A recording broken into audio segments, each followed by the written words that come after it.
এই শালা মুসলমানের বাচ্চারা খুব বড় বাড়াইতে জানিস, যতক্ষণ এটাকে না মারবো ততক্ষণ এরা শুধরাবে না, বুঝতে পারলি? তুই ঠিকই বলেছিস, এই জিহাদির বাচ্চাদেরকে যতক্ষণ না মারা যাবে ততক্ষণ আর লাইন আসবে না। আচ্ছা কাকে মেরে শুরু করা যায় বলতো? কাকে মেরে? চ আব্দুল্লাহকে দিয়ে শুরু না করি। না না না না না, আব্দুল্লাহ খুব ভালো মানুষ। কিছুদিন আগে আমার মা হসপিটালে পড়েছিল, কেউ রক্ত দেয়নি, কুকুরের মতন আমি রক্ত দিলে খুঁজে বেড়াচ্ছি। ওই আব্দুল্লাহ আমার মাকে রক্ত দিয়ে জীবন বাঁচাচ্ছে। আব্দুল্লাহ খুব ভালো মানুষ, আব্দুল্লাহকে মারা যাবে না। এক কাজ কর, ওই রহমানকে মেরে শুরু করি। না না না, রহমানকে মারা যাবে না। আমার ভাই কিছুদিন আগে রাস্তায় অ্যাক্সিডেন্ট করেছিল, ওই রহমানে তুলে নিয়ে যায় ওর জীবন বাঁচাইছে, বুঝতে পারলি? রহমানকে বাদ দে, চ রফিকাকে আগে মেরে শুরু করি। হ্যাঁ তুই ঠিকই বলেছিস, এই রফিকাকে মারেই শুরু করতে হবে। এই কি বলি তোরা? রফিকাকে মারবি? রফিকাকে মারা হবে না। কেন রফিকাকে মারবে না কেন? তোরা যদি তোদের স্বার্থের জন্য, তোদের উপকারের জন্য আব্দুল্লাহকে রহমানকে না মারিস, তাহলে রফিকাকে মারা যাবে না। রফিক আমার কি উপকার করেছে জানিস? হ্যাঁ, কি উপকার করেছে? একটা সময় ছিল আমি নিজে অসহায়, আমার মা অসুখ, আমার বাপ অসুখ, কেউ একজন সাহায্য করার জন্য আসেনি। ওই রফিকা আমাকে কিছু টাকা দিয়েছিল, আর ওই টাকা দিয়ে ব্যবসা করে আজ আমি একটা বাইক কিনতে পেরেছি।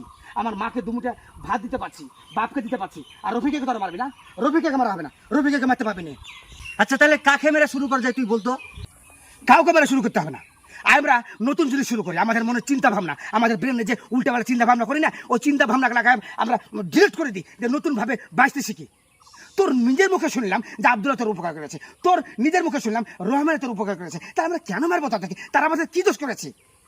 কিছু নেতা মন্ত্রী ভালো কাজ না করে এই সাম্প্রদায়িকতা যে একটা বিষ ছড়াচ্ছে আমাদের মনের মধ্যে, অন্ধ ভক্তদের মধ্যে, এই চিন্তা ভাবনা করিস না যে ওই নেতাদের কথা শুনে আমি মুসলমানকে মারবো, নেতাদের কথা শুনে মা বোনদেরকে অত্যাচার করবো, নেতাদের কথা শুনে আমরা ওই আমাদের সমাজে এই বিশৃঙ্খলা সৃষ্টি করবো। এই চিন্তা ভাবনা করে আমরা করবো? নেতারা পারে না ভালো কিছু করে মানুষের মন জয় করতে? নেতারা পারে না ভালো কিছু করে আমাদের মধ্যে ভালোবাসা ঢুকে দিতে? আজ আমাদের মধ্যে কেন ধর্মের কথা বারবার করে বলে এই জিনিসটা মাথায় ঢুকে না? এই জিনিসটা মাথা ঢুকে না?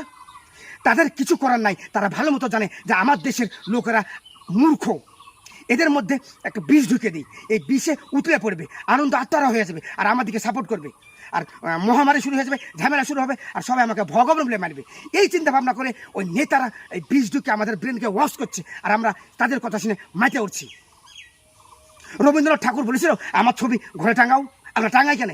সে ভালো মানুষ, সেই জন্য টাঙ্গাই। কাজী নজরুল ইসলাম বলেছিল আমার ছবি ঘরে টাঙ্গাও, বলে নেই। আমরা কেন টাঙ্গাই? ও ভালো মানুষ ছিল।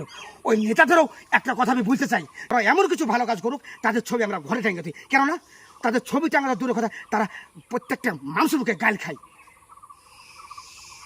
আর তোরা ওই কাকে মারবো, কাকে মারবো, এই করবো, হ্যান করবো, ত্যান করবো, এইসব চিন্তা